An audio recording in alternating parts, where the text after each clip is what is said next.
Good morning. This is Mr. Mack, an East Hampton school teacher and a veteran of the United States Marine Corps. As Memorial Day quickly approaches, let's reminisce on President Abraham Lincoln's Gettysburg Address. This brief address would be remembered as one of the most important speeches in American history. Please listen to President Lincoln's words with regard a new birth of freedom that applies to today. 70 years ago, our fathers brought forth on this continent a new nation, conceived in liberty and dedicated to the proposition that all men are created equal. Now we are engaged in a great civil war, testing whether that nation or any nation so conceived and so dedicated can long endure.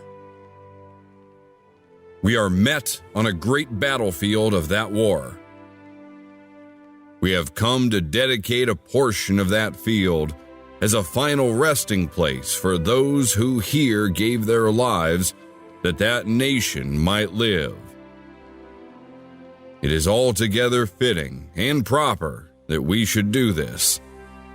But in a larger sense, we cannot dedicate, we cannot consecrate, we cannot hallow this ground. The brave men, living and dead, who struggled here have consecrated it, far above our poor power to add or detract. The world will little note, nor long remember what we say here, but it can never forget what they did here.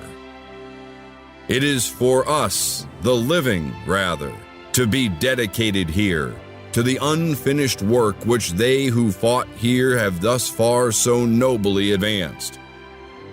It is rather for us to be here dedicated to the great task remaining before us, that from these honored dead we take increased devotion to that cause for which they gave the last full measure of devotion. That we here highly resolve that these dead shall not have died in vain. That this nation, under God, shall have a new birth of freedom, and that government of the people, by the people, for the people, shall not perish from the earth. Mr. Raibel visits and pays his respect at the Gettysburg National Cemetery. So I'm here in the Gettysburg National Cemetery. Behind me and in front of me and all around me are the graves, sometimes with names, sometimes with numbers, sometimes with just unknown. Massive quantity. Again, 55,000 casualties in 3 days at Gettysburg. It's the largest battle of the war and in the history of this hemisphere. So when Lincoln says in his Gettysburg Address that these men, this is hallowed ground, it's sacred, what they did here, consecrated it, we can't make it holy with our words. They already did so by dying and the blood that they spilled here. The scope of this it's hard to take in, and it's hard to imagine or to convey over the camera just how many graves are here. So this is sacred ground, Gettysburg National Cemetery.